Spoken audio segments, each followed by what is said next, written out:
Bienvenidos a Derecho de Réplica, el espacio donde analizamos los temas más relevantes y actuales del mundo jurídico. Conducido por la maestra Denise Áviles y el doctor Arturo Castañeda y grandes invitados, donde juntos explorarán los desafíos y las oportunidades que enfrenta el derecho en la actualidad. Presentado por el Instituto de Estudios de Capacitación Jurídica, INDECAJ.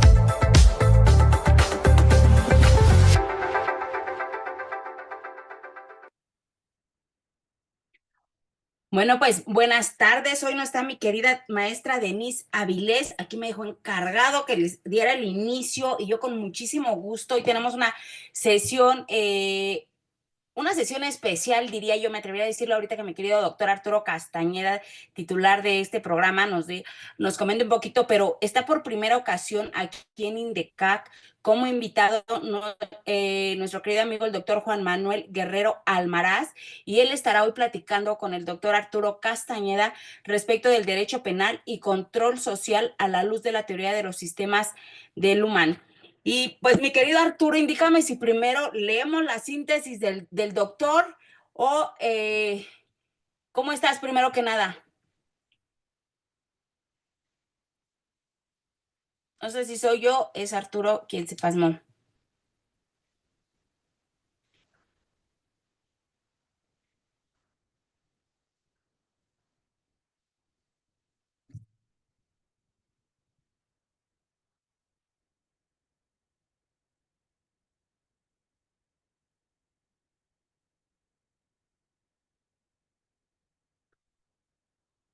Arturo, ¿nos escuchas?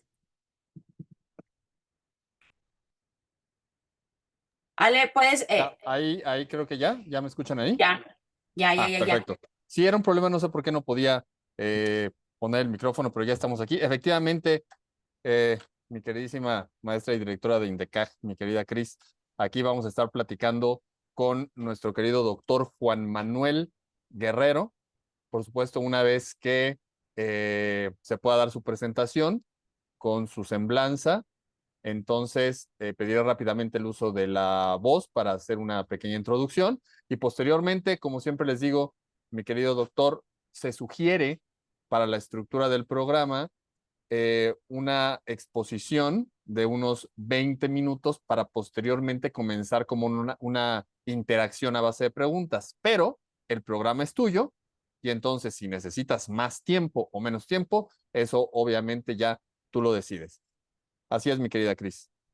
Claro que sí. Bueno, pues me voy a permitir leer una pequeña síntesis curricular del doctor Juan Manuel Guerrero Almaraz, quien es el invitado del día de hoy. Es egresado de la Facultad de Derecho de la Universidad Nacional Autónoma de México.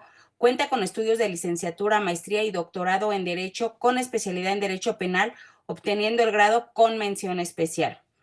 También es doctor honoris causa por el claustro doctoral de la Universidad Vitalis, integrado por más de 20 instituciones académicas de Latinoamérica y España. Cursó el posgrado en la Universidad de Sevilla, España, así como diversos diplomados a nivel internacional. Es egresado de la Academia del FBI con sede en Quantico, Virginia, Estados Unidos, de los cursos especial para investigadores mexicanos, análisis del crimen violento.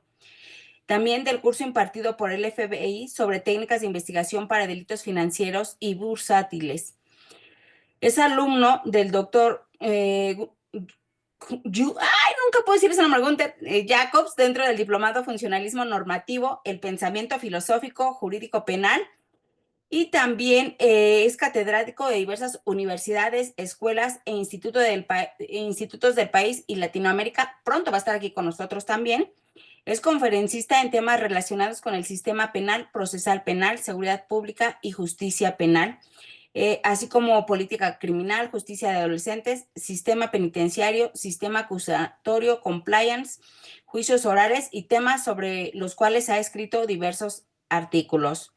Y bueno, pues ha impartido diversos diplomados sobre la elaboración de perfiles criminológicos en la investigación de delitos violentos.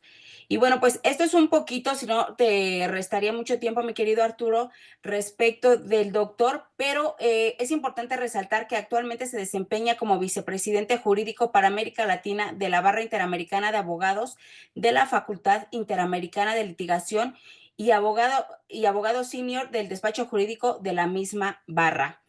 Y pues qué gusto tenerlo aquí en INDECAC. Esperamos que pronto se integre para la parte académica, como en los cursos, talleres, conferencias y sobre todo ya en los posgrados que tenemos, mi querido Arturo Castañeda, que siempre nos traes invitados de lujo. Bienvenido, mi querido doctor Juan Manuel. Y bueno, pues mi querido Arturo, quedas a cargo de tu programa.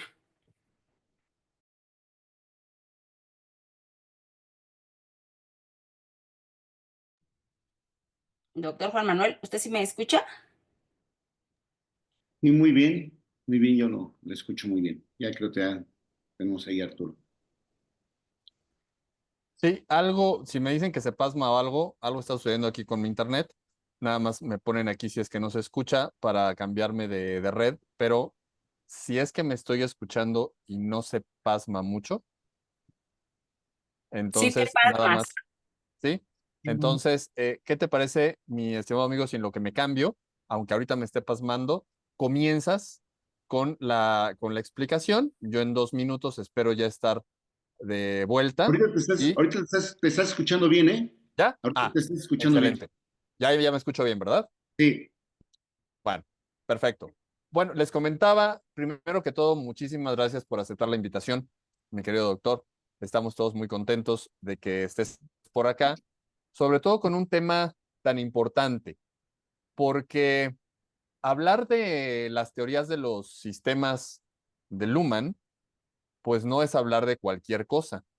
Ya podrás explicarnos tú que precisamente este personaje se trata de un sociólogo, que es un sociólogo alemán. Nos podrás explicar también tú estos criterios que él hablaba en cuanto a los entornos y a los sistemas y subsistemas en funciones que él llamaba segmentarias, estratificatorias, funcionales, y cómo esto vamos a poder de alguna u otra forma relacionarlo con el derecho penal, porque sabemos que las teorías de Niklas Luhmann son unas teorías bastante complicadas para la mayoría, que no se han podido, dicen que tienen muchas paradojas o que tienen algunas críticas, pero inclusive me parece que es una influencia para posteriores penalistas, como en el caso de Gunther Jacobs, y también otros sociólogos, como en su caso fue Hegel.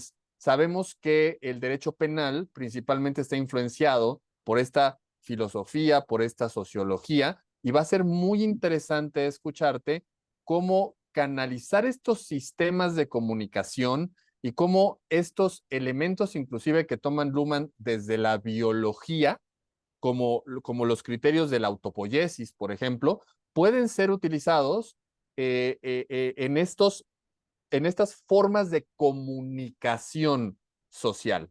Entonces, pues por supuesto que, como te lo comenté, hay una sugerencia en el tiempo de explicación, pero si necesitas más, adelante y posteriormente ya podemos ir intercambiando comunicación y espero que los que estén aquí en plataforma aprovechen a quien tenemos el día de hoy. Muchas gracias y el programa es tuyo. muchas gracias, mi querido amigo doctor Arturo, a quien le tengo un entrañable aprecio y admiración también por su doctrina y su filosofía, que la verdad es muy puntual y muy enriquecedora en la medida que podamos comprenderte lo que pretendes hacer con los alumnos y con quien te escuchamos. Es un honor para mí estar compartiendo contigo foro nuevamente, estar aquí con INDECAC por mi primera vez y también agradezco a la doctora Cris por esta invitación que me hicieron a estar en este importante programa. Y bueno, pues hablar fíjate nada más el problemita en el que me estoy metiendo, ¿no? Hablar nada más de la teoría de los sistemas de Niklas Luhmann, hablar de control social y aterrizarlo en el derecho penal y propiamente en el concepto que yo he estructurado de derecho penal y que tiene desde luego influencia de todo esto.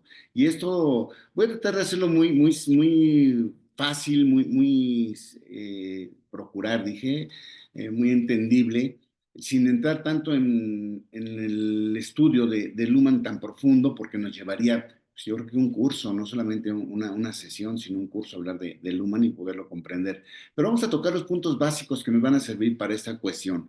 Y para ello es importante conocer, como tú lo decías, que ya prácticamente esta teoría de los sistemas de Niklas Luhmann, si bien haces tu referencia a Gunther Jacobs, quien está muy influenciado por él en su funcionalismo, y que desde luego la función o las actividades de este sistema, así lo maneja Luhmann, tienen una función también social, pues desde luego esto se aterriza en los postulados de Gunther Jacobs en su funcionalismo normativo. Para ello es importante señalar que todos los sistemas de estudio del delito tienen inspiraciones filosóficas o sociológicas. Por eso el abogado tiene que ser eminentemente filosófico y sociológico. No podemos separarnos, no podemos ser abogados y decir soy penalista, yo conozco esto, si no tenemos el conocimiento del sustento filosófico de cada uno de los sistemas, ¿no? Lo platicábamos, así en el sistema clásico está influenciado por el positivismo de Comte, del naturalismo, en el sistema neoclásico está el neocantismo, la filosofía de los valores. En el sistema finalista tenemos el pensamiento sociológico de Max Weber. Y bueno, pues aquí en el funcionalismo ya se ve muy influenciado por Niklas Luhmann. Pero no nada más en funcionalismo. Yo ya no hablo de un derecho penal, yo ya hablo de un sistema de justicia penal integral, en donde pensábamos que el derecho penal, porque si nosotros ahorita lo analizamos a la luz de nuestra realidad, vemos que todos creemos que el derecho penal inicia con el Código Penal y después le sigue el Código Nacional de Procedimientos Penales, la Ley de Ejecución de Sanciones, etcétera, etcétera. Pero no es así, estamos dejando fuera de todo este sistema de justicia penal integral a la prevención del delito y llegar a eso, lo que implica el derecho penitenciario a través de la reinserción social, en el cual, derivado de la influencia de Niklas Luhmann, que ahorita lo vamos a ver, pues yo no hablo, o ya creo que tendríamos que cambiar de reinserción, que no está sirviendo ni está abonando de nada, y trabajar sobre una reinclusión social, atendiendo los principios de Niklas Luhmann de universal inclusión y universal exclusión. Y ahí partimos con los postulados de Luhmann.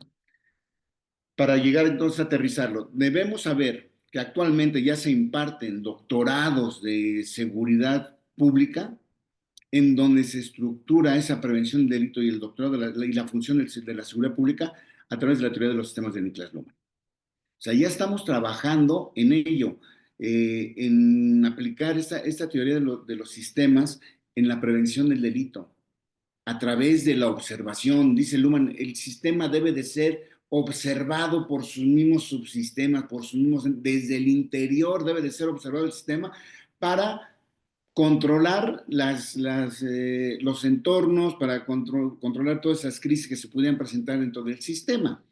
Y se debe ser desde el interior. Y si nosotros no observamos desde el interior nuestro sistema social llamado Estado, pues desde luego que no podemos corregir toda esta función que estamos teniendo, toda esta problemática que se está presentando, porque no la estamos combatiendo o no la estamos atacando o no la estamos atendiendo como debe de ser. No lo estamos siendo puntuales, estamos adoptando otras corrientes filosóficas y también de política social que ahorita vamos a tocar también. Entonces, parte ya la prevención del delito, que ya se está estudiando aplicando la teoría de los sistemas de Niklas Luhmann. En cuanto al derecho, el derecho penal y el derecho procesal penal, pues ya desde luego también lo tenemos a través del funcionalismo, ya lo mencionamos, y esa inspiración de Niklas Luhmann que le sirvió a Gunther Jacob para tener ese funcionalismo que ya también está muy aplicado con la imputación objetiva, con todos los bemoles que tú has comentado en torno a esto, ¿no? Y que también es de atender y de considerar. No todo lo que se diga está establecido, hay que reflexionar, hay que deconstruir, como lo dice Jacques Derrida, para poder entonces estructurar y tener figuras jurídicas o instituciones jurídicas que sean útiles a nuestro sistema social. Entonces, partiendo de esto, dice Luhmann, rompe con la tradición de la sociología que el ente unitario del núcleo social es el individuo, el ser humano. Dice, no lo es. Para Luhmann lo es la comunicación.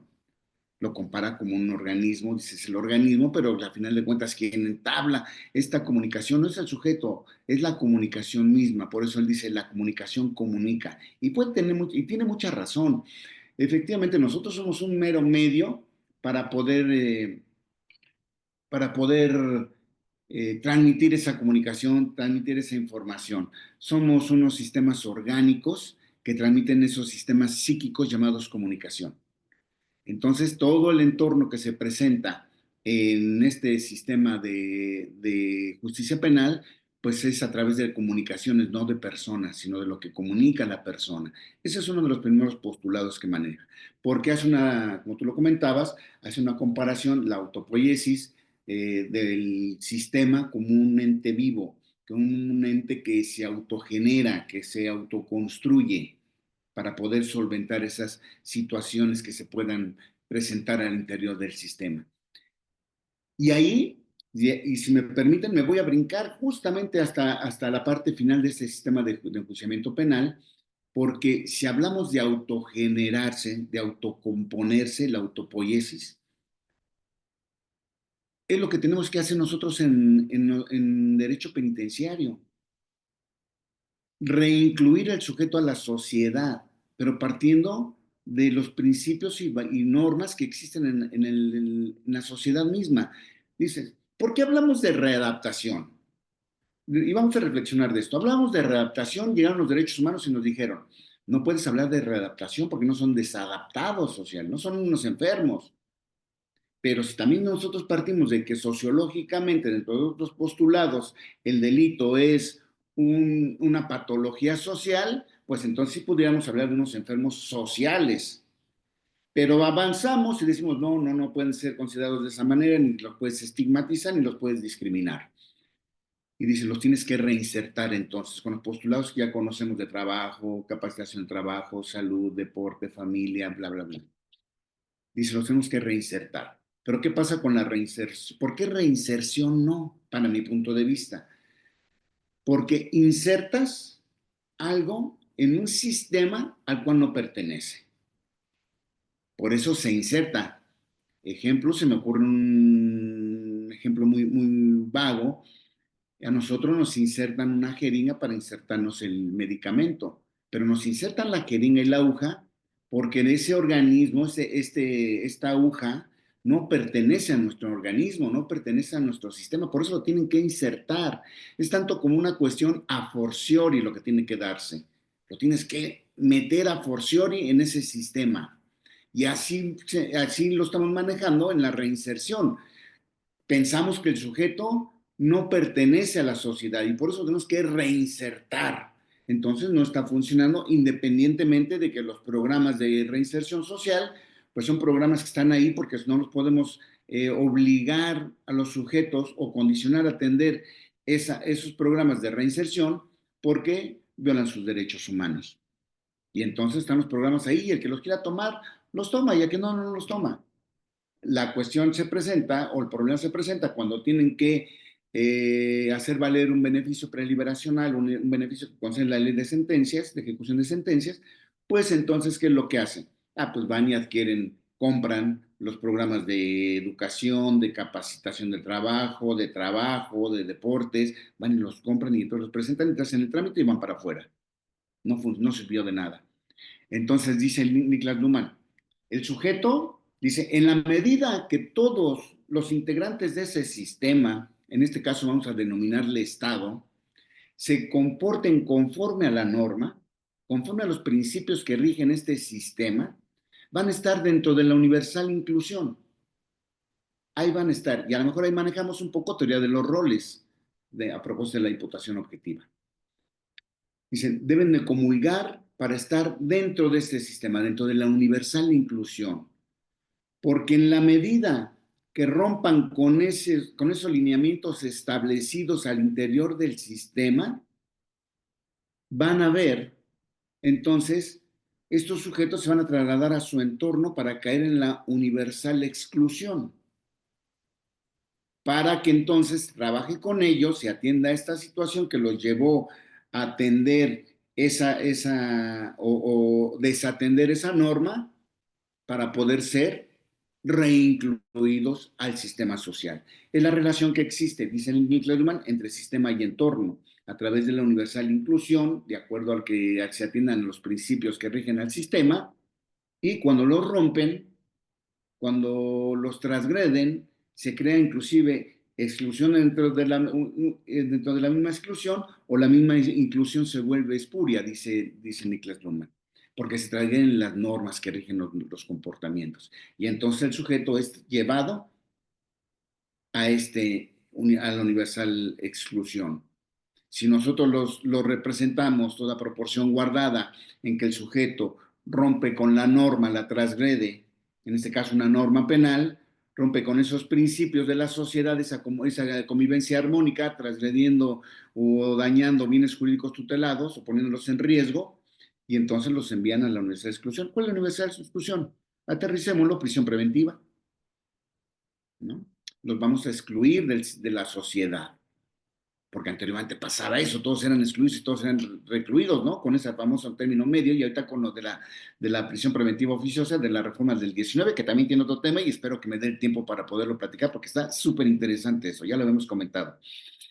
Entonces, al momento que son excluidos, pues el Estado, la sociedad, tiene que trabajar con estos integrantes de su sociedad excluida. Ojo, integrantes de su sociedad incluida, o excluida, perdón. ¿Para qué? Para reincluirlos. No dejan de ser en ningún momento integrantes de la sociedad. Y actualmente los estamos tratando así. Tan es así que no estamos legislando el trabajo penitenciario, tan es así que no los hacemos pagar impuestos, tan es así que no los obligamos a atender esas obligaciones alimentarias que podrían tener para con sus familiares, etcétera, etcétera. Quedan aislados y quedan muy beneficiados, ¿no? O hasta exclusivos, porque ya no se tienen que solventar sus gastos, y ahí lo tienen, etcétera, etcétera, salvo que quieran tener comodidades, ¿no? Pero entonces ahora lo tenemos que regular, y estoy haciendo comparaciones entre el derecho y lo que maneja Luhmann. Tenemos que manejar ese trabajo penitenciario y regular que ese trabajo penitenciario sí adquiere una remuneración del sujeto, pero que también pague sus impuestos, pero que también atienda las obligaciones familiares que tiene, pero que también tenga un ahorro para cuando llegue a obtener su libertad, pues entonces tenga con qué sufragar sus gastos al exterior, o cuando ya se reincluya en su sistema social. Esa es la universal inclusión y la universal exclusión. ¿Por qué está incluido y en qué momento y bajo qué condiciones se excluye? Y después, ¿cómo lo tenemos que reincluir a nuestro sistema social? Todo esto partiendo de principios de la comunicación, no de los sujetos, de la comunicación como parte toral del sistema social. Y estas comunicaciones se dan a través de esos mensajes que nosotros como sistemas orgánicos estamos enviando de estos sistemas psíquicos, según lo dice Niklas Luhmann. Y así entonces manejamos la prevención del delito, la investigación, la administración de justicia, la ejecución de sentencias y el derecho penitenciario. Todo esto a través de la teoría de los sistemas de Niklas Luhmann. Ya está esta teoría aplicada en nuestra sociedad. Debemos de romper esos paradigmas de que el derecho penal es únicamente represor. No, ya no es represor nada más. Ahora ya tiende este sistema de justicia penal integral a la prevención del delito e, insisto, hasta la reinclusión, para tocar ahorita o atender conceptos actuales, a la reinserción social. Pero ya todo eso está manejado a través de la teoría de los sistemas de Niklas Luhmann, partiendo de esos principios. Que dicho, Leo, hay mucho que decir de la teoría de los sistemas, pero pues creo que podrían ser ahorita los conceptos básicos que pudiéramos conocer para poder aterrizar a este concepto de derecho penal al que quiero llegar. ¿Y por qué? Porque a final de cuentas todo esto va a servir para tener un control social. Lo platicábamos esta ocasión, cuando nos reunimos en el desayuno, que todo va encaminado a esa función, va encaminado al funcionalismo. No, es analizado desde el punto de vista social meramente, que sí lo retoma el funcionalismo, es innegable, es su sustento, pero el tratamiento que debemos tener aquí de control social es diferente partiendo de esta postura de Niklas Luhmann. ¿Y por qué el control social? Pues como su nombre indica, son los mecanismos que van de lo que se va a valer el Estado, pues para poder tener la armonía o la convivencia armónica de los sujetos dentro de una sociedad. Eso es el derecho. El derecho es el ordenamiento jurídico que regula los comportamientos del individuo dentro de una sociedad y los comportamientos adecuados. Por eso crea las normas, para que los roles que desempeñemos los ciñamos o los dirijamos conforme a lo marca la norma. Y ese es el derecho y ese es el control social por excelencia formal. Hay que saber que el control social, hay control social formal y control social informal. El control social formal por excelencia, pues lo tenemos en las normas, en la ley. Caso contrario, el informal, pues lo tenemos en todos los demás factores que convergen en una sociedad. Familia, religión, política, economía, sociedad, etcétera, etcétera. Todos esos factores, deporte, medios de comunicación, Leo, si nosotros ahorita analizamos los medios de comunicación y todo lo que tenemos transmitidos a través de esos medios de comunicación, vemos que son programas altamente de contenido violento, de sexo explícito, y si no, pertenencia a delincuencia organizada. Sin dejar de mencionar violencia en contra de las mujeres.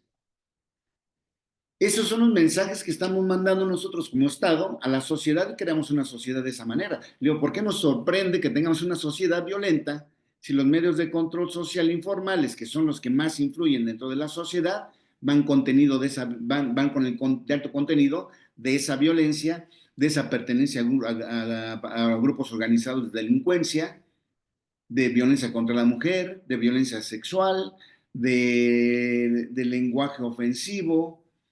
Pues claro, estamos construyendo esa sociedad.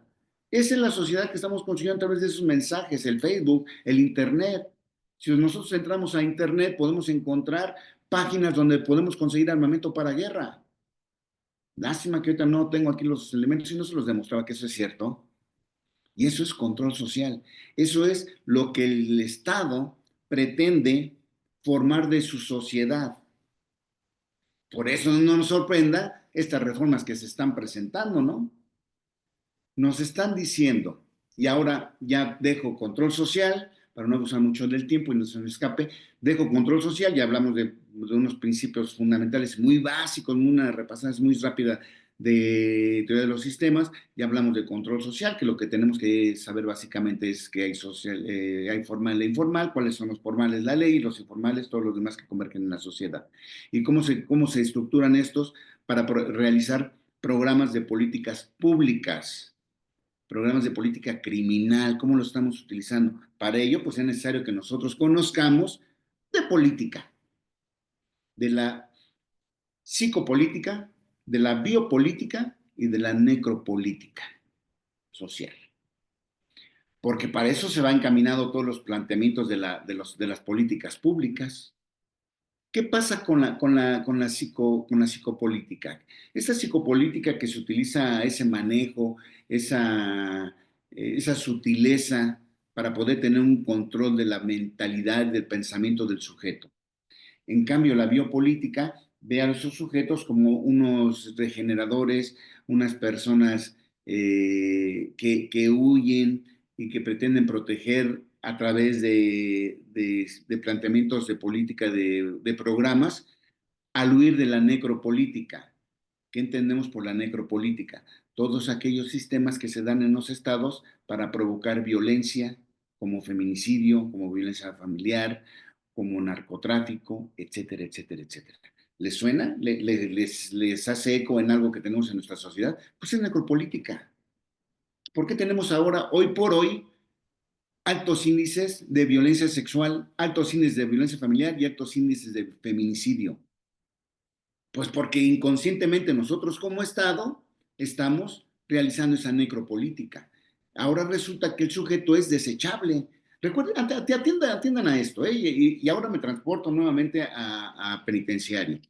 Anteriormente tenemos nuestra readaptación, trátalos y que hagan el trabajo para que se eduquen, se capaciten con la familia para que puedan regresar a su sociedad.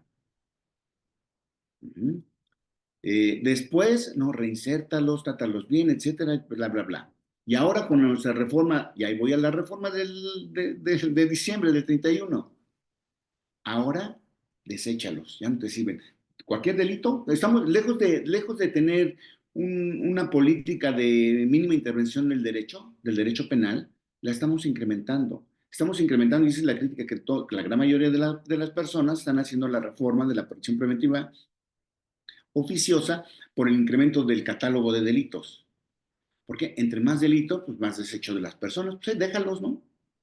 Ahí déjalos, ya no me sirven, no me son útiles. Los estamos desechando, la necropolítica. Y eso nos lleva a las altas comisiones de los delitos. ¿Qué pasa en feminicidio? En feminicidio estamos trabajando políticas con la psicopolítica, pero encaminados o que va a redundar en la necropolítica. ¿Por qué psicopolítica? Porque dicen, mujeres no se preocupen, vamos a ponerle, surge el delito de feminicidio con la misma penalidad del homicidio, pero se seguían presentando. Hubo movimientos feministas muy fuertes, muy significativos, que si no lo hacían así no les hacían caso, y entonces para tranquilizarlas, psicopolítica, no se preocupen mujeres, vamos a incrementarles la pena a los sujetos que lo hagan. Ahora van a ser 70 años. Entonces váyanse tranquilitas, ya si tienen 70 años, vamos a inhibir la conducta. Y se van las mujeres muy tranquilas, olvidando que ellas mismas señalan cuáles son los factores o cuáles son las tendencias o los programas o las intenciones o las políticas que quieren. Dicen, viva salimos y vivas queremos regresar. No dicen, viva salimos y si nos matan, aquel ponle 1000 años de prisión. No, dice, vivas queremos regresar. Es decir, prevén delito. No me importa que les pongan 1000 años. Si lo realizan, bueno, pues que sea proporcional a lo que hicieron. Pero básicamente lo que tienes que hacer, Estado, lo que yo te estoy pidiendo, sistema de justicia penal integral, es prevén la comisión de estos delitos. Pero no hacemos, les decimos que vamos a imponerles 70 años y se van felices. Se maneja la sutileza en la mente de las personas y las controlamos mentalmente, psíquicamente. Pero los hechos se siguen presentando. ¿Y por qué se siguen presentando? Porque en psicología criminal está demostrado y estadísticamente también está acreditado que los delitos que tengan incremento en sus penas son aquellos en los que motivan al sujeto más a su comisión.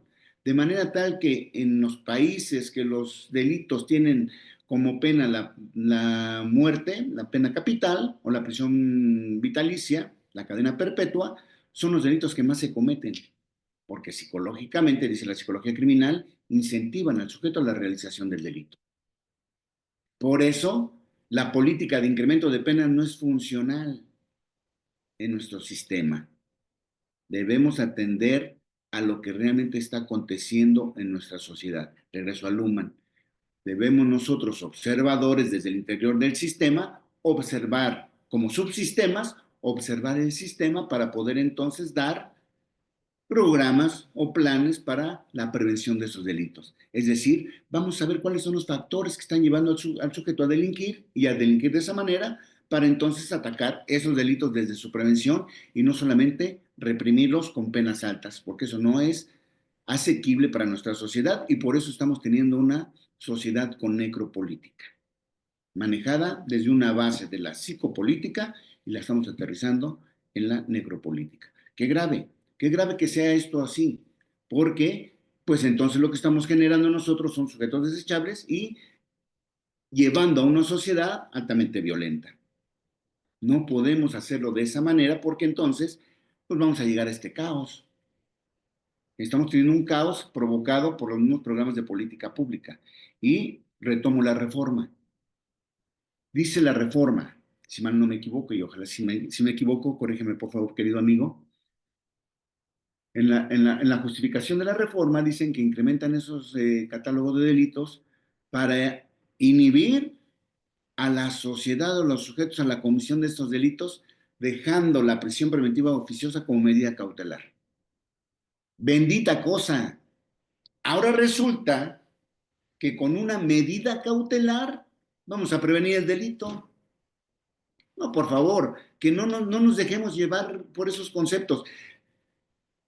Llamo la atención de todos, juristas y no juristas, a atender esta situación.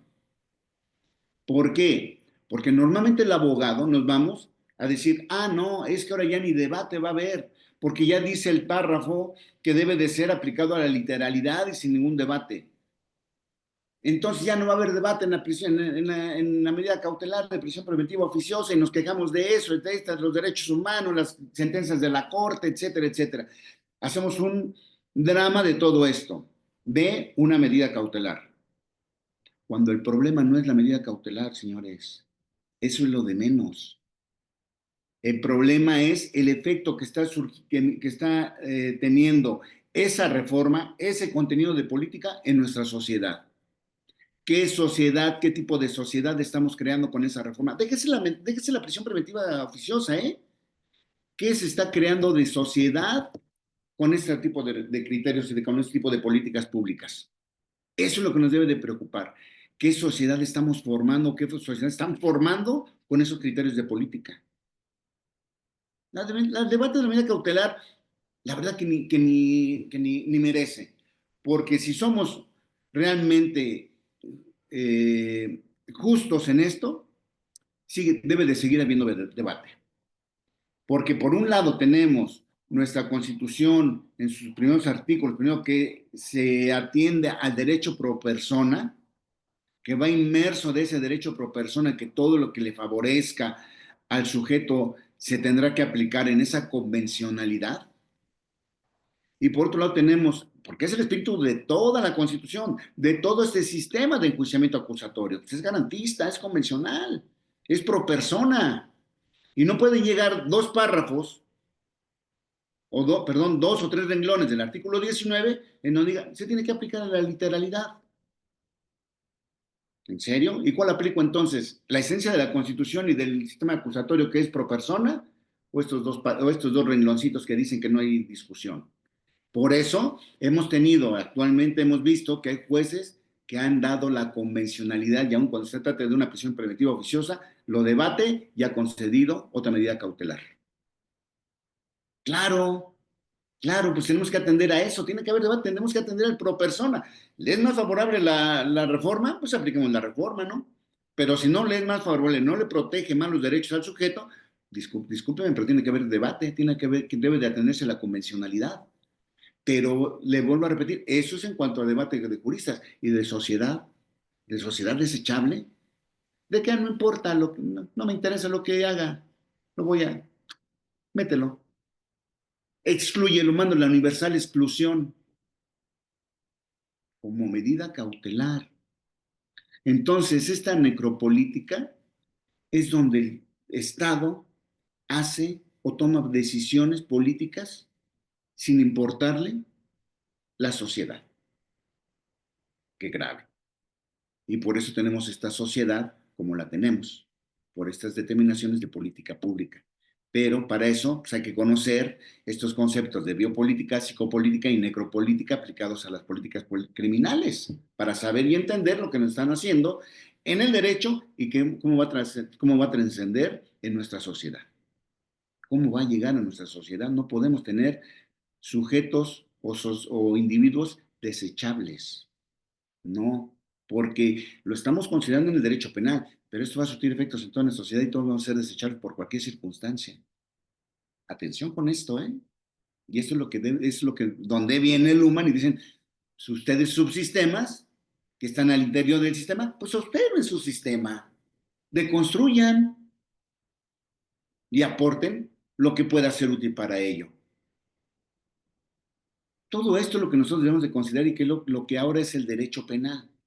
Desde la prevención del delito y todo esto que estamos comentando, debe de ser útil para realizar programas para prevención del delito. Porque lo tenemos muy abandonado. Lo tenemos muy abandonado. Si yo les pido que me reciten cualquier artículo del Código Nacional de Procedimientos Penales, me lo dicen, pero como va, y sin pensarlo. Pero ahorita les digo, dígame 5 autores de prevención del delito y no van a poder mencionar ni siquiera 3. Porque la prevención del delito es la parte que tenemos abandonada, porque no luce, porque no sale a los reflectores, pero es la más importante de todo sistema social. Y es la más abandonada.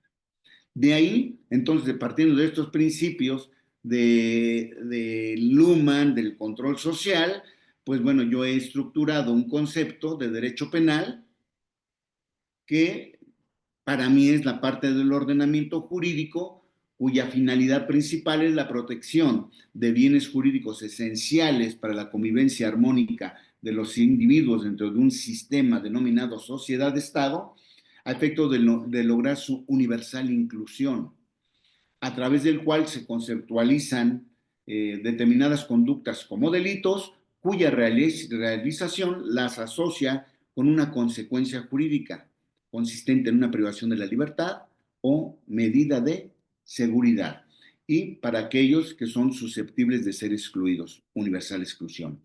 Pero que además el derecho penal impone límites al poder punitivo del Estado, es decir, también ejerce un control social al poder sancionador del Estado. No podrá imponer penas menos, penas más, sino las que están previamente establecidas en ese Código Penal.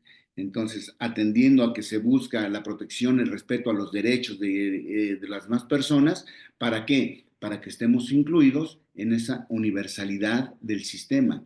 Al momento que nosotros transgredimos y colmamos con comportamientos, esas conductas que están tipificadas como delitos, caemos en la universal exclusión. Es decir, vamos a ser atendidos, no dejamos de ser parte de la sociedad, pero vamos a estar dentro del entorno, dentro de la universal exclusión, para ser tratados y ser reincluidos a su sociedad, para que entonces podamos compartir y convivir armónicamente y atender a los principios normativos que da el Estado para todo rol que realice el individuo dentro de esa sociedad.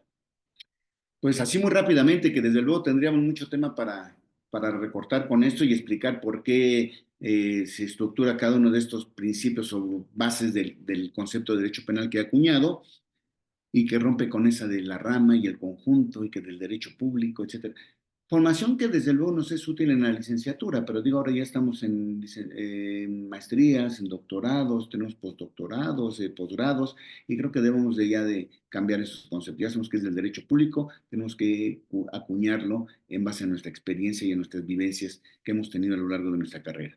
Y bueno, pues no quiero abusar más del tiempo, ya me excedí de más del tiempo y quedo a las órdenes. Espero haya sido claro con estos conceptos que sí requieren mucho tiempo, pero que traté de hacerlos muy, muy sencillos, básicos, para poder comprender y aterrizarlo en lo que era nuestro derecho penal, y más que el derecho penal, el sistema de justicia penal integral. Querido amigo, muchas gracias. Gracias a todos ustedes por estar aquí presente y acompañarme en esta plática. Quedo a sus órdenes. Hombre, querido amigo, yo te escuché perfectamente aquí, nunca se fue el internet, espero que ahorita que hable no pase. Fíjate que me hiciste recordar dos cosas. Uno, la ley de Hume, que seguramente dominas, que habla precisamente de las proposiciones fácticas y las proposiciones normativas. Señalabas tú perfectamente que cuando nos vamos al ámbito de la prevención, no podemos pensar en prevenir con diarreas legislativas, porque eso ya se ha demostrado que por más que te pongan cadena perpetua, no inhibe ciertas conductas delictivas. Y por otra parte, algo que seguramente tú también dominas a la perfección, esta famosa dialéctica exagerada de Hegel. ¿Recuerdas cuando nos hablaba de que se niega la negación? Y que aquí nada más quisiera ir con estos dos puntos, realizando contigo algunas coincidencias, a ver si estamos en lo mismo, para posteriormente dar una conclusión, y si alguien tiene alguna duda, por supuesto que pueda intervenir. Fíjate. Niklas Luhmann nos dice de alguna u otra forma, digo, sabemos que sería, si tú con el poquísimo tiempo que tuviste, que va a ser mucho más que el que yo tengo aquí, no te alcanzó, pues obviamente vamos a tratar de hacer una simplificación. Él nos habla de que tenemos un entorno, él ve a la sociedad mundial, a la sociedad universal como un entorno, y que dentro de este entorno tenemos lo que se conocen como sistemas. Es decir, los sistemas ven al entorno desde adentro. E inclusive, dentro de cada sistema puede existir un subsistema. Pero ¿cuál es la idea de esto? La idea es que con cada sistema existe una autorregulación y una comunicación con reglas especiales. Por eso se decía que una de las paradojas es que si Niklas nos habla de un sistema cerrado, ¿qué sucede cuando tiene que abrirse a la comunicación con el entorno? Pero para no meternos en estos problemas, Niklas dice de alguna u otra forma, mira, la sociedad debe de ser absolutamente funcional y comienza con este tema de los roles, ¿no?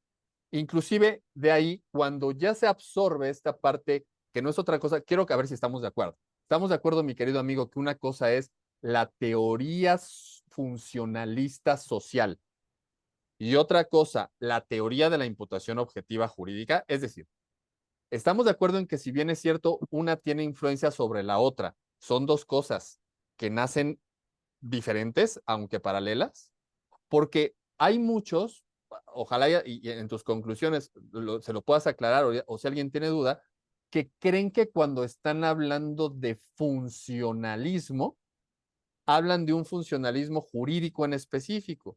Cuando hay funcionalismo que surge desde lo sociológico y posteriormente este pueda llegar a influenciar ciertos criterios funcionalistas jurídicos, como son los criterios de la imputación objetiva. Si estamos de acuerdo en esto, en los sistemas de Luhmann, que él trata de resolver el aspecto de la sociedad, inclusive cualquier que lea un libro de él o que vea aspectos de su biografía, nos vamos a dar cuenta de que le dedicó su vida a tratar de encontrar una solución a estos aspectos de la sociedad, ¿no?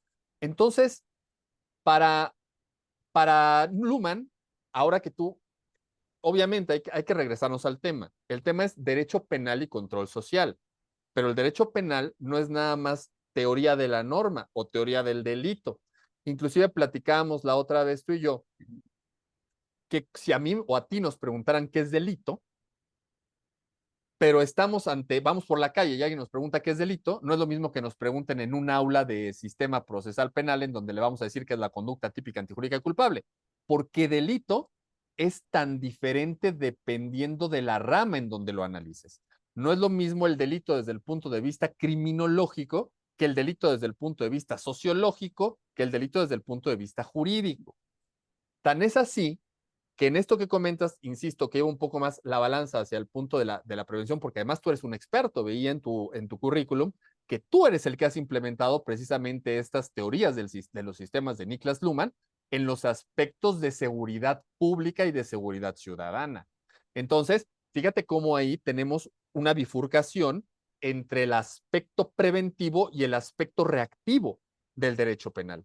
Por eso bien decías que derecho penal no debe ser absolutamente reactivo, debe de ser preventivo.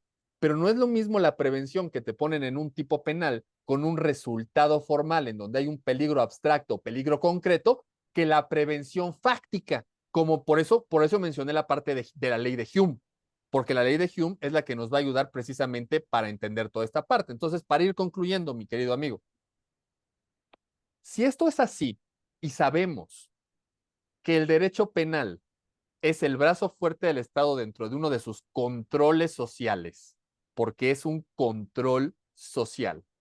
Y este control social debe de atender a diversas teorías, pero por la que estamos platicando hoy aquí, es una de sistemas y de subsistemas, y esto afecta a las reinserciones sociales, a las readaptaciones sociales. ¿Cómo le llamaste tú, amigo?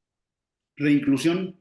A la reinclusión social, que ahorita me gustaría también aquí lo apunte, que tengo dos preguntitas nada más. La primera, unas diferencias específicas entre reinserción, ya no nos metamos a readaptación, salvo que tú lo creas, entre reinserción y reinclusión, o sea, ¿qué diferencia tenemos?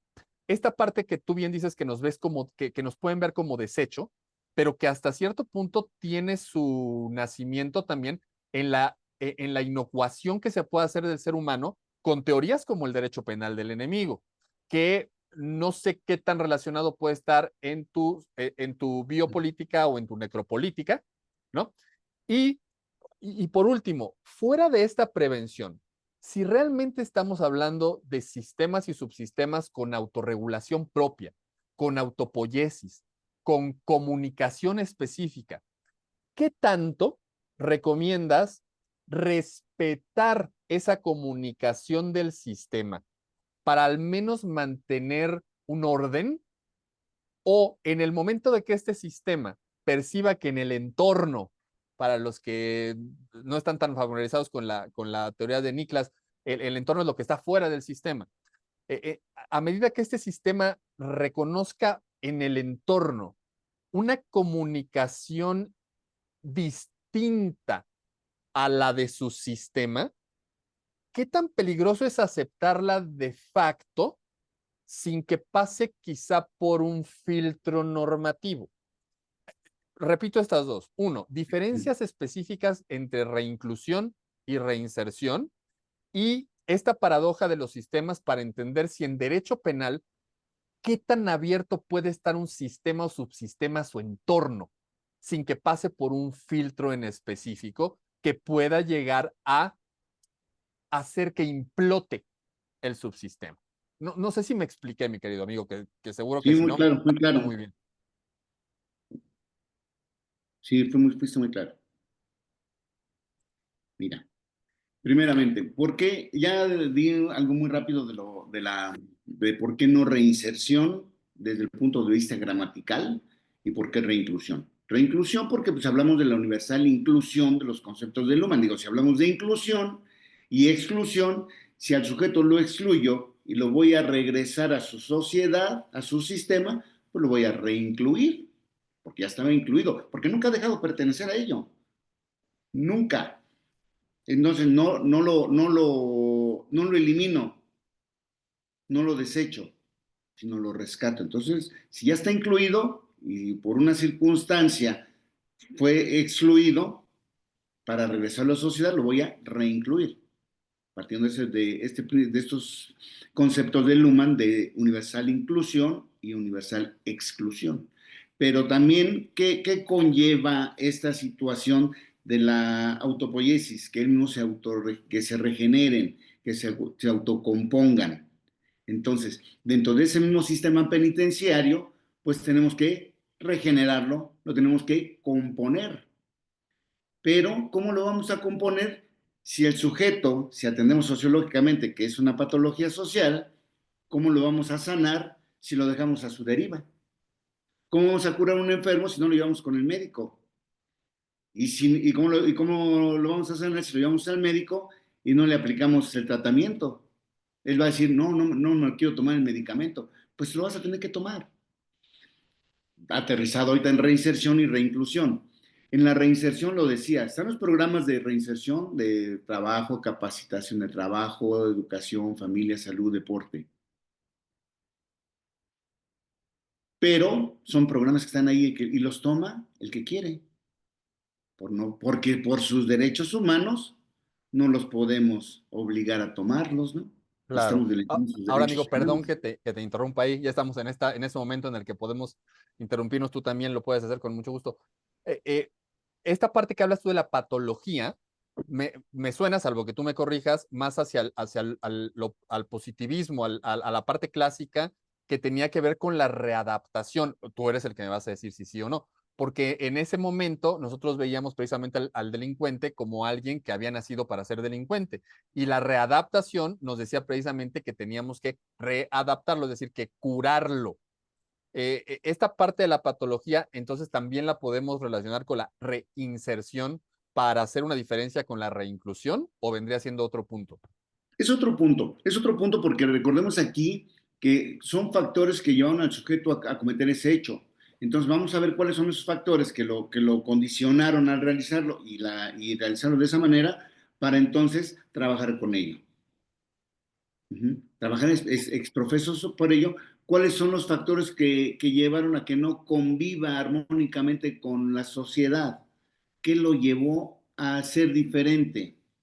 Para que entonces, si queremos tenerlo dentro de una universal inclusión, se solvente esa circunstancia de diferencia y entonces pueda convivir en su sistema.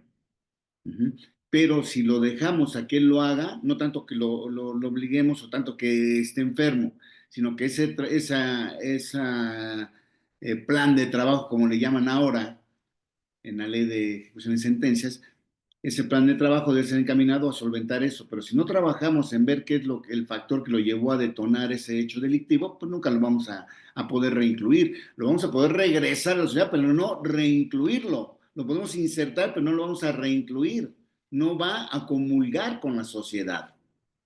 Y entonces, ¿qué tenemos que hacer? Que esos planes de trabajo, esos principios torales rectores de la reinclusión social ahora, tienen que ser llevados a cabo sí o sí. Dicen, no podemos en la reinserción, no podemos porque le violentamos sus derechos humanos. Y entonces por eso no le podemos obligar a tomar esos programas. Y no me violentarían mis derechos humanos al privarme de mi libertad. Pues es mi derecho humano a la libertad de ambulatoria, no me la estás privando, entonces restitúyemela.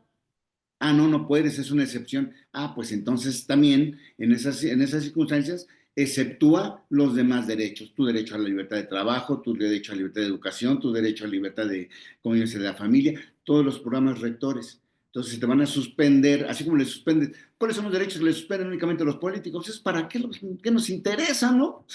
¿Qué nos interesa que vote o no, o lo voten? Nos interesa que el sujeto conviva con su sociedad, comulgue con los principios que están marcados en la norma para esa sociedad, para ese sistema. Entonces te van a decir, también te vamos a exceptuar estos derechos, ¿no? De que puedas decidir libremente el trabajo, porque vas a tener que hacer aquí, que tu derecho a la educación, no me lo coacciones, no te vamos a cuestionar, lo vas a tener que hacer, se te va a suspender y vas a tener que estudiar tu derecho. Vaya, ese derecho parte a una obligación. Porque recordemos que para poder hacer valer derecho, pues tenemos que atender primeramente a las obligaciones. No surge un derecho si no tengo una obligación. Entonces, serían tanto esos paradigmas para la aplicación de la reinclusión social. Esa excepcionalidad o suspensión de esos derechos encaminados a la reinclusión social. No nada más a que se reincluya o no nada más a que tenga derecho a decidir si lo hace o no lo hace. Es su consecuencia jurídica y como consecuencia jurídica lo va a tener que atender. Si no es una decisión, oye, pues como consecuencia jurídica te pusieron 20 años de prisión, pero ¿sabes que no quiero estar 20 años de prisión? Me voy a salir. Ah, pues salte porque es tu derecho humano, ¿no?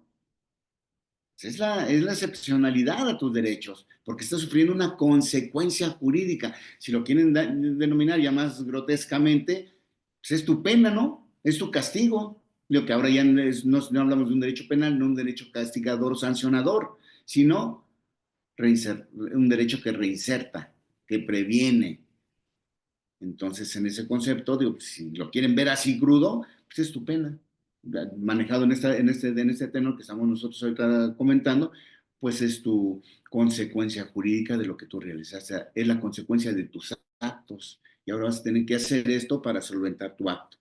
Entonces ahí radicaría, no sé si quedó que fui claro, esa diferencia entre la reinserción y la reinclusión social, partiendo de estos principios del Numan, que surgen de los subsistemas del observador que está al interior del sistema, para Así que es. comulgue el sistema con su entorno. Si hay esa comunicación, si hay así lo dice Luhmann, comulgan, debe de haber esa comunicación entre entorno y sistema.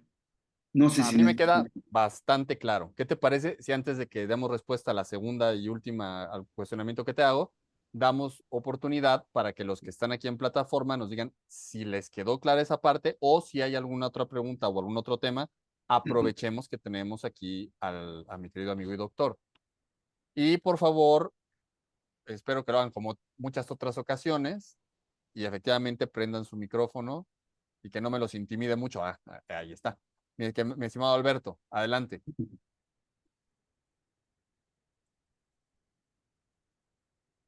Déjame ver si te puedo. Alguien que esté en Indecaj, que vea que si no tiene un problema con Sí, ya, su. buenas tardes. Adelante. Pues ahora sí que muy buena disertación por parte del maestro, felicitarlos. Pero fíjese que pues ignoro un poco el tema, pero me surge una duda cuando habla del control social. ¿Este control social también puede afectar, digamos, la acreditación de los hechos? Porque hablamos de un control social formal y un control social informal.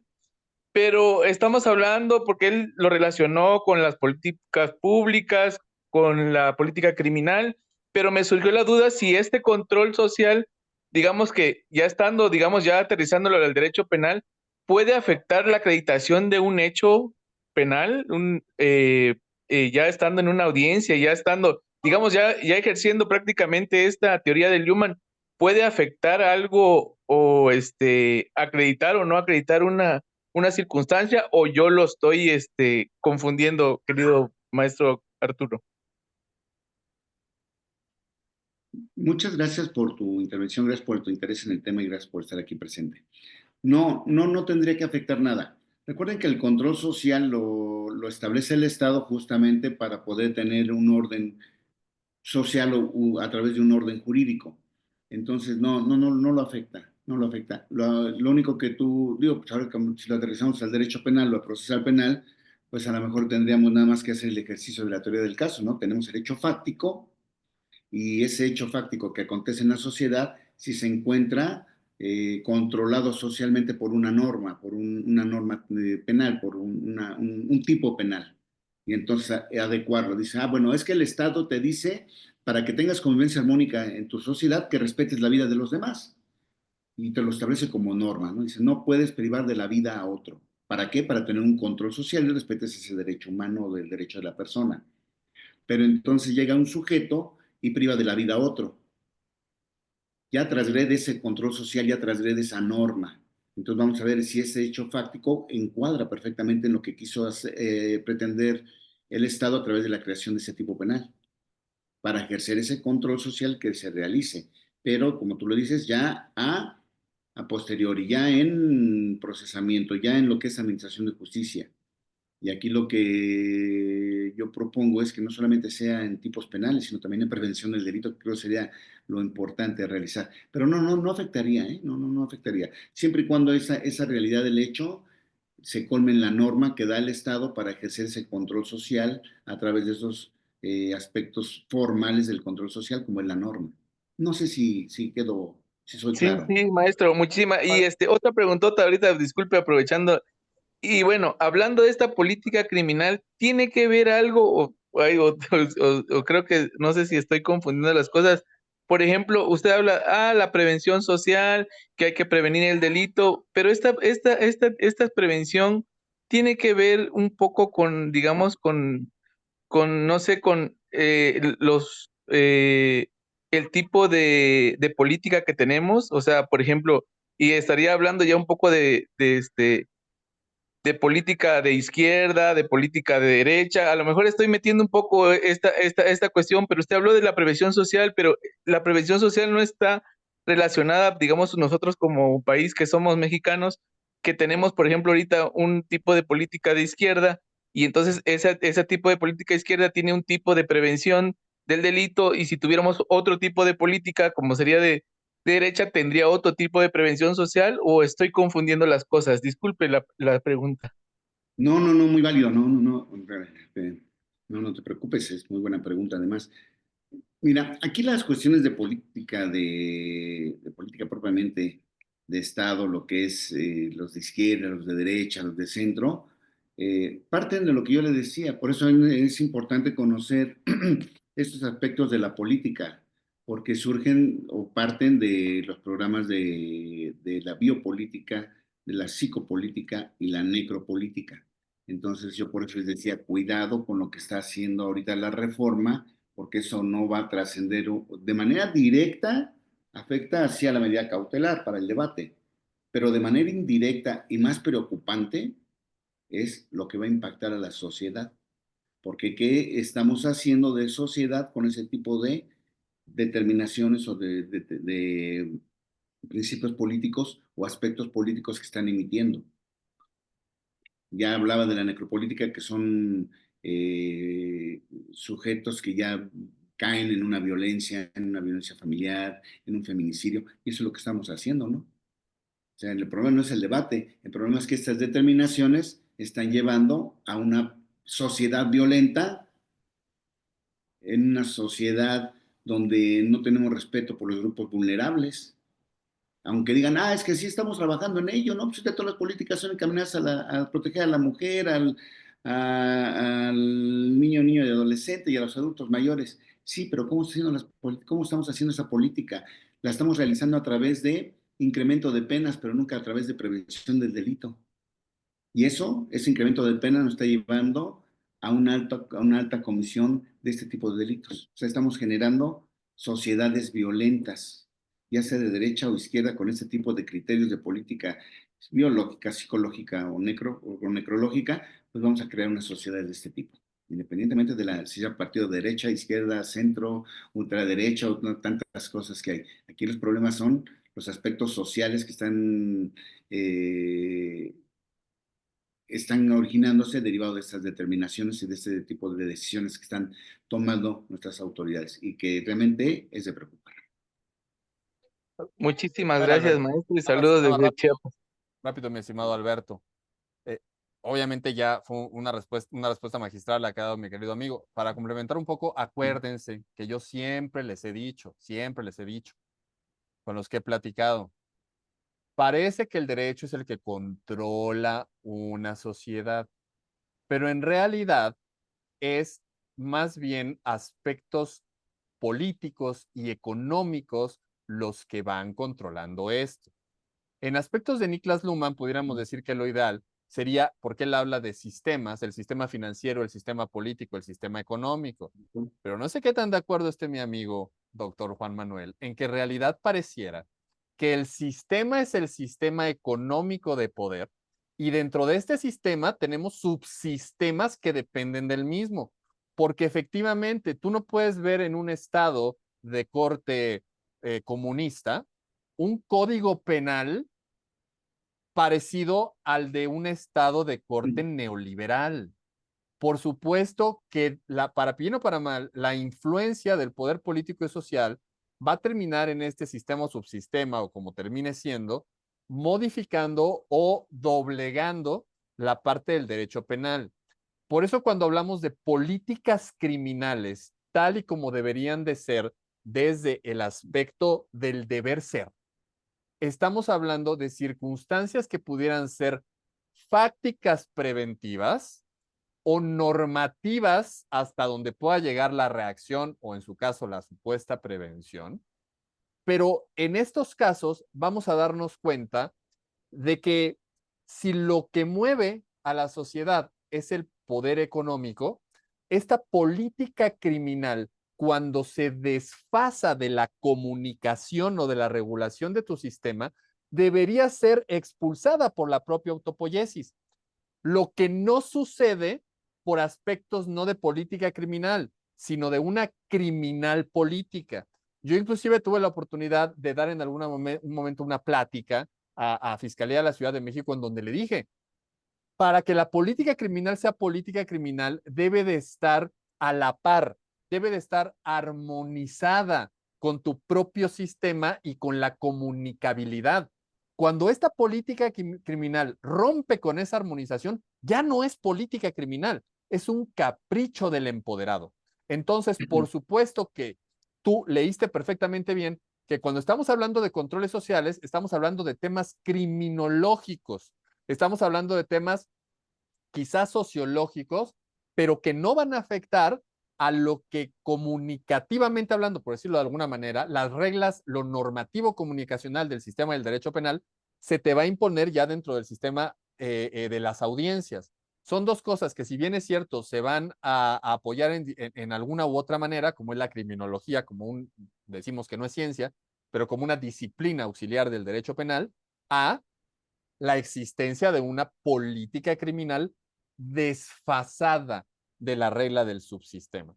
Entonces, pues por supuesto que estamos completamente de acuerdo en este aspecto. Carlos Alberto. Perdón, algo para complementar. Perdón tantito, Carlos. No para complementar lo que acaba de decir mi querido amigo. Esto es muy claro si nosotros damos un repaso al sistema irracionalista del delito de Damm que surge en la época, en Alemania nazi, ¿no?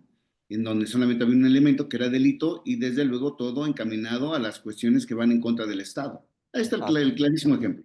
Lean el sistema irracionalista del delito. ¿Qué es delito? Todo lo que afecte al pueblo alemán. Entonces, efectivamente, Carlos Alberto. Sí, muy amable, doctor. Bueno, doctores, es muy interesante la clase, la charla con el ponente.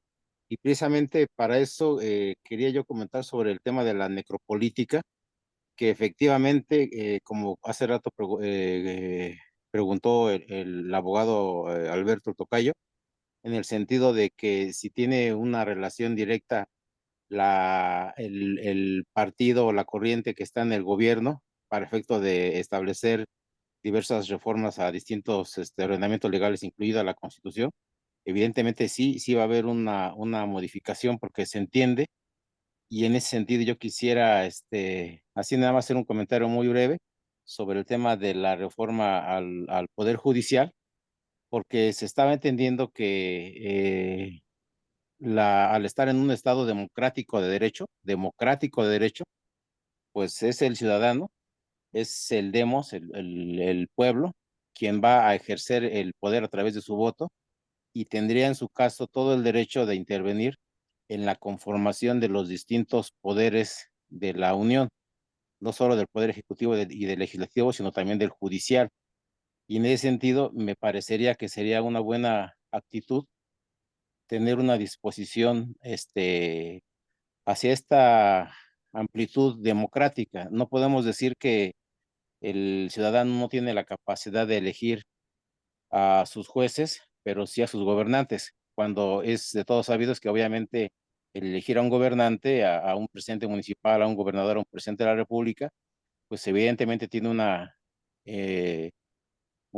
influencia directa sobre el modo de vida de las personas. Y así al elegir a un juzgador, me parece que estamos abriendo un camino novedoso en la democracia a nivel mundial, y esperemos pues que sea positivo esta situación. Ese sería mi comentario nada más. Muchas gracias. Mira, yo creo que ahí, complementando y aterrizando los temas de la política, creo que ahí nos están aplicando una psicopolítica en todo su esplendor, diciéndonos o que nos están planteando que va a ser muy funcional, que efectivamente también nosotros podemos elegirlo.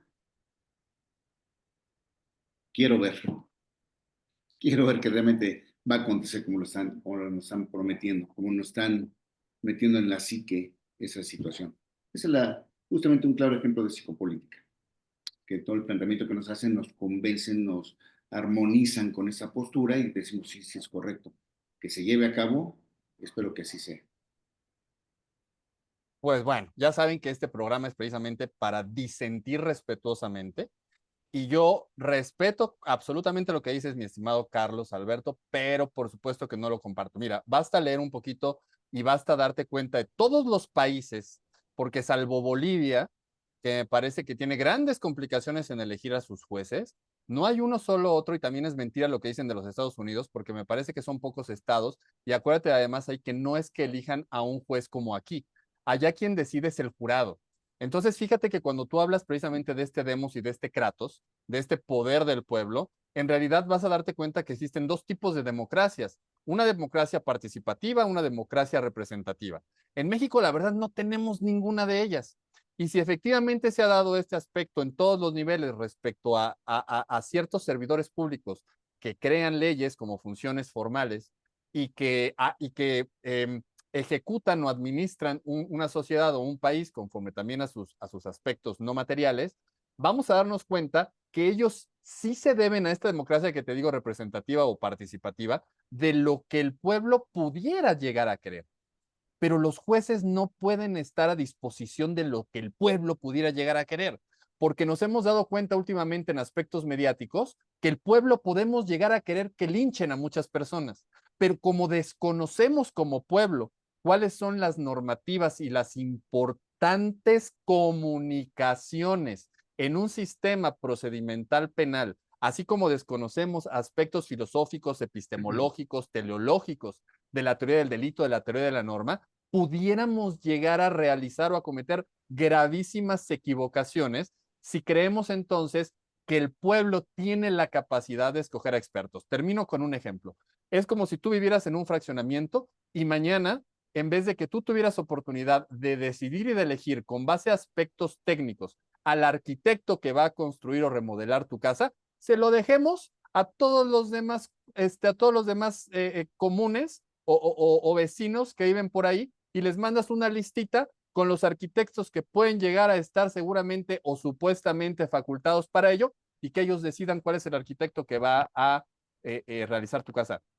Yo, por supuesto, aplaudo y no digo, jamás voy a decir que alguien esté en un error, jamás voy a decir que alguien esté equivocado, pero sí creo que tenemos que tener cuidado en esta parte en donde el capricho del empoderado pareciera hacernos creer que como ya no nos queda otra, pudiéramos llegar a decir en algún momento, bueno, pues no hay mal que por bien no venga. Yo creo que es bastante peligroso lo que está sucediendo, bastante peligroso, y por ahí luego te voy a pasar porque no tengo el nombre a la mano, pero me parece que en la Constitución de 1857 hubo una plática precisamente de esto cuando se hablaba de la posibilidad de quitar a los jurados populares y de la elección de los poderes judiciales.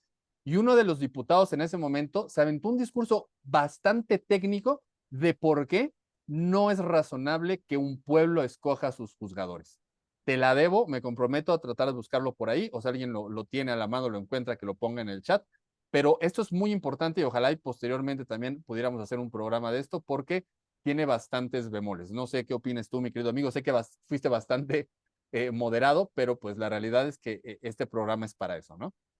Sí, fíjate que, digo, retomando esa cuestión de las elecciones populares para determinaciones de aspectos procedimentales y jurídicas, por eso justamente en la reforma de la implementación del sistema acusatorio en México, se desechó el jurado popular, porque se iban a resolver por pasiones más que por cuestiones de técnica jurídica.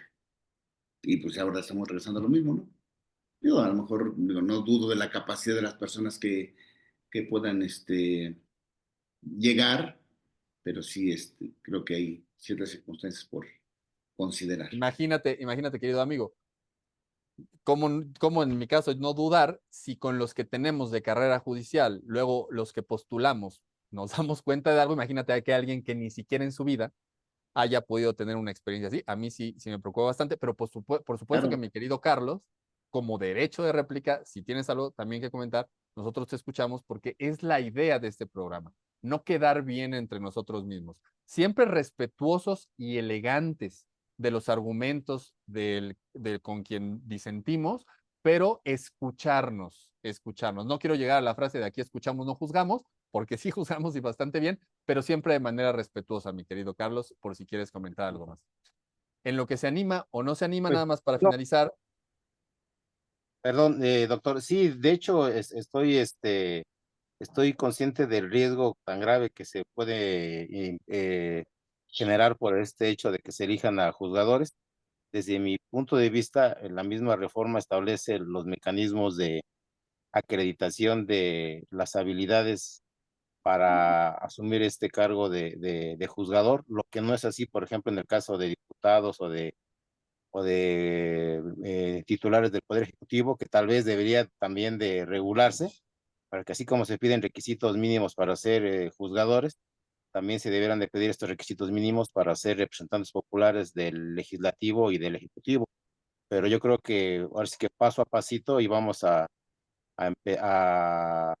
confiar en la cuestión ciudadana. Recordemos que incluso antes, en la época monárquica, se decía que cómo el pueblo iba a elegir a sus gobernantes, que no tenían la capacidad de hacerlo, y se ha demostrado, salvo la mejor opinión de ustedes, que las democracias modernas pues tienen una mucha mayor, los pueblos han tenido un muchísimo mejor nivel de vida que en las democracias tradicionales, en las cuales únicamente la voluntad de un solo hombre imponía su voluntad sobre los demás, ¿no? Entonces ese sería básicamente mi comentario y agradezco sus reflexiones, abogados. Muchas gracias, Carlos. Gracias. Ojalá y por lo menos les pongan un examencito, porque lo que no puede ser es que alguien llegue a ser juzgador por ser querido. Tiene que llegar por tener sabiduría. Pero bueno, pues es triste decir esto, como de que no nos queda otra más que a ver qué sucede. Ojalá y sí nos quede otra, pero bueno.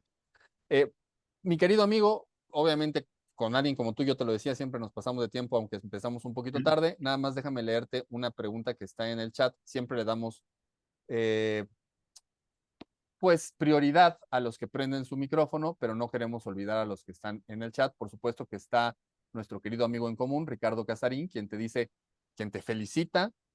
Obviamente dice que tienes un gran dominio del tema. muchísimas gracias también por los saludos. René Medina, quien nos dice, comparto su opinión, creo que la elección será una farsa, pues desafortunadamente estamos de acuerdo, mi estimado René. Dedocracia hablan por aquí.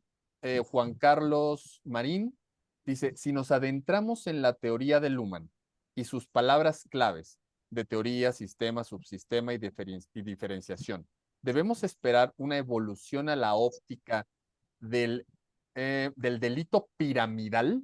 Porque no es lo mismo el que roba por necesidad, diversión o profesión, y entonces se debe, concluyendo en una abstracción punitiva, así dice, y entonces se debe, concluyendo en una abstracción punitiva, SIC, o debemos seguir viendo lineal y no de forma periférica.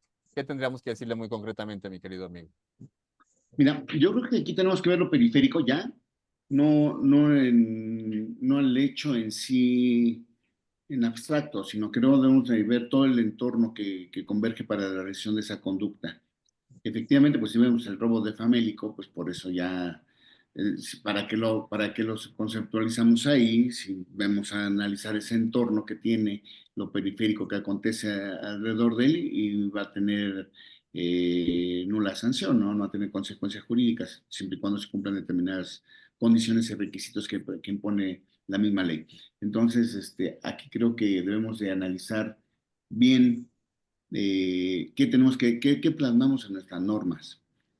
Para ello debemos, vuelvo a los mismos principios de Luhmann, como observadores subsistemas, analizar perfectamente nuestro sistema social para ver en qué condiciones y qué realmente necesitamos implementar y normar y bajo qué circunstancias para poder tener esa convivencia que permita, o los lineamientos que permitan el respeto a los derechos. Inclusive encaminado dentro de esto o inmerso dentro de ello los programas de política pública educativos prioritariamente, ¿no? Porque desde ahí se sustenta, desde la educación que tenga el sujeto, el respeto a los derechos humanos, el respeto al ser humano, el respeto a los bienes y procesiones y todo lo que implica a las demás personas, el respeto a la autoridad, y entendiendo como autoridad nada más nuestros servidores o nuestros funcionarios, sino partiendo de nuestros padres, ¿no? De nuestros padres, de nuestros familiares, nuestros hermanos, porque muchos de los tipos penales de tipo sexual, y no se diga violencia familiar, pues lo implica, se dan al seno de la familia. Y si nosotros no tenemos un respeto para la persona que nos dio la vida, pues menos lo vamos a tener por el vecino, por otra persona que no conocemos. Entonces creo que debe ser periférico, pero mucho trabajar. Yo soy partidario de trabajar mucho en la prevención del delito. Y de ahí, pues vamos a, desde luego, a realizar una estructura adecuada de los tipos penales. Pues No sé ya si...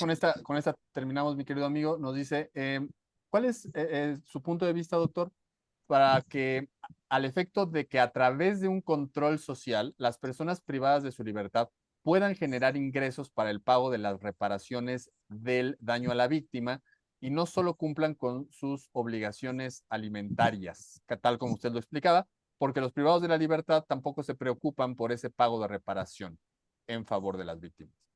Sí, efectivamente, pues ya lo habíamos comentado, ¿no? Lo comentamos en transcurso de la plática que forman parte de los principios de la reinclusión social.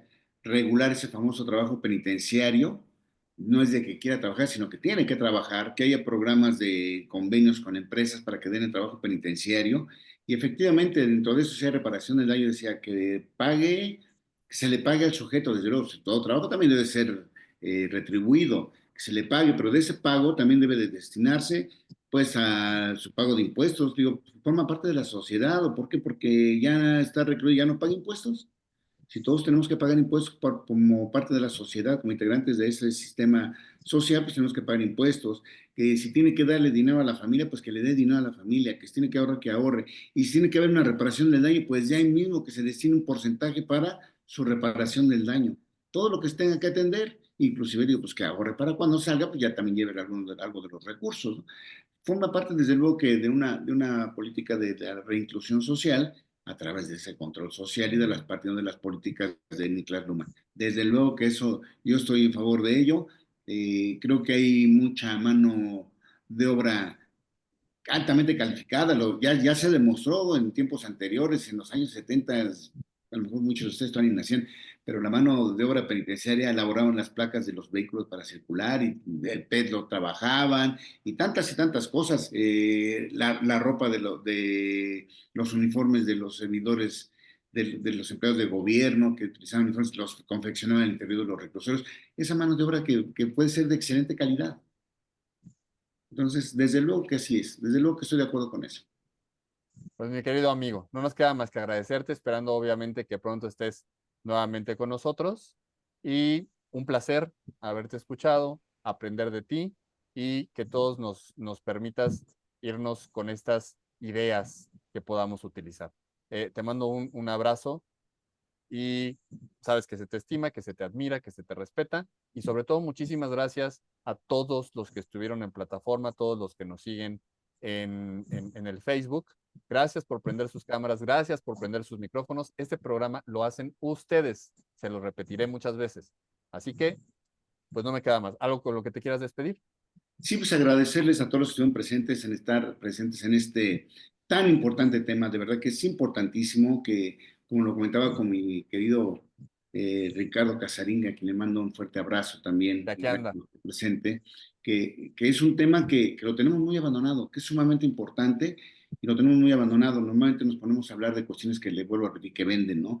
La prisión preventiva, el contrainterrogatorio, la intermedia y bla, bla, bla. Pero estas cuestiones que también afectan a toda nuestra cuestión social, jurídica y política y todo, no lo atendemos y no visualizamos estos efectos que yo digo que vienen, nos los dan desde el aspecto jurídico o penal, pero que trascienden el aspecto social y que es sumamente de preocupar. Entonces son temas que los tenemos muy áridos, muy abandonados y que bueno, qué bueno que les interesó. Ojalá haya sido capaz de transmitir la aplicabilidad que tiene esta teoría de los sistemas, la importancia que tiene la teoría de los sistemas en todo este sistema de justicia penal integral, es este control social que se ejerce a través de ello, que son temas muy abandonados y que los debemos de considerar y tomar en cuenta para poder abonar a nuestro sistema jurídico y a nuestro sistema social. Le agradezco a Ricardo estar ahí presente, le agradezco a Ana, a Marisa, a todos los amigos. Ya no quiero decir nombres porque si no voy a cometer una omisión a mi querido Ángel Medrano, que me reclamó la otra ocasión de no haberlo invitado. Gracias por estar aquí presente, mi hermano. Ángel, claro. Un fuerte abrazo. Y bueno, pues a todos de verdad les aprecio muchísimo estar aquí presentes y haberme acompañado y escuchado en esta plática. Y espero que haya sido útil y que cause ciertos efectos en ustedes, ya sea positivos o negativos, pero que cause efectos. Y mi querido Seguramente que sí. amigo Arturo, te lo aprecio muchísimo. A Cris, dale también mis reconocimientos y el agradecimiento por haberme invitado y abrirme este foro. Aquí anda, seguramente se va a querer despedir de ti. Un saludo a Ángel Medrano también. Un Ahí abrazo está a Cris. todos. Muchas Así gracias. es, así, no, claro, que me quería despedir del doctor. Y fíjense, qué importante es lo que dijo el doctor Juan Manuel. Estamos acostumbrados a hablar de ciertos temas con diferentes ponentes, pero los mismos temas, quizá, ¿no? Y fíjense, en redes sociales también comenta Dolores Rosalía Peña Martínez, muy complicado entender la teoría de los sistemas. Yo creo que es importante empezar a hablar de estos temas que nadie habla, mi querido doctor, y que ahí se lo dejo sobre la mesa, porque sí es cierto, a veces, híjole, no, nos encerramos en ciertos temas que creemos que son todo lo que existe, pero no, hay más y hay que ir por ello. Entonces, pues ahí está en mismas redes sociales, lo menciona, ¿no? Lo complicado que es, yo creo que tiene que ver mucho porque no se habla, porque no se trabaja sobre ello, ¿no? Entonces, pues ahí está, mi querido doctor, ojalá pudiéramos hacer algo con este tema. Sí, encantado de la vida. Y máxima, digo, pues todos, la gran mayoría de aquí creo que somos penalistas y pues yo creo que el funcionalismo lo tenemos muy a la vuelta de la esquina, ¿eh? Y para hablar de funcionalismo necesitamos conocer Niklas Luhmann, teoría de los sistemas y control social, desde luego, a forciori. Entonces, pues nos tenemos que aplicar a estos temas sí o sí, porque digo, ya hablamos de funcionalismo, ya todos lloramos por Roxine y todos nos dimos golpes de pecho y pusimos en nuestras redes, pero no conocemos lo que habla Roxine, de dónde surge lo de Roxine, ¿no? Entonces, qué contradictorio.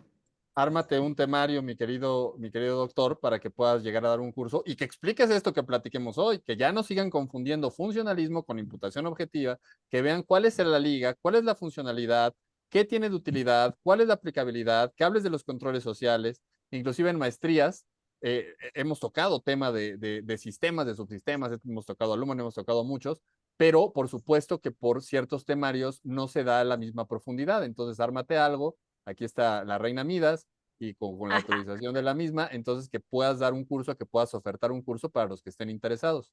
Sí, encantado de la vida. Y tienes razón, digo, no confundir. A mí me preguntan luego en clase, oiga, ¿y pueden aplicar imputación objetiva actualmente? Pues claro, ya se está utilizando para verificar nexo causal, ¿no? Porque Bueno, ese es un programa que tú y yo tenemos pendiente, mi querido amigo. sí, ya sé que no te gusta, ya sé que no te gusta. Pero, Va a empezar a pelear a Arturo y no lo conoce, ahorita lo No, tenemos nunca, si ya tranquilo. estuvimos no, platicando no. re bien. De hecho ya en el desayuno comentamos su punto de vista y comenté el mío y yo entendí el de él y espero haberme dado a entender Muy bien. para el mío, ¿no? Y muy respetable la postura de Arturo, que la comprendo, la entiendo perfectamente bien. No me convence, pero la No entiendo la perfectamente. comparto, difiero, Dice un Pero amigo, sería interesante, amigo, que cuando respeto des tu mucho su curso, equivocación. será interesante que cuando des tu curso, en alguna de esas, en alguna nada más, en algunas horitas, me invitaras, ¿no?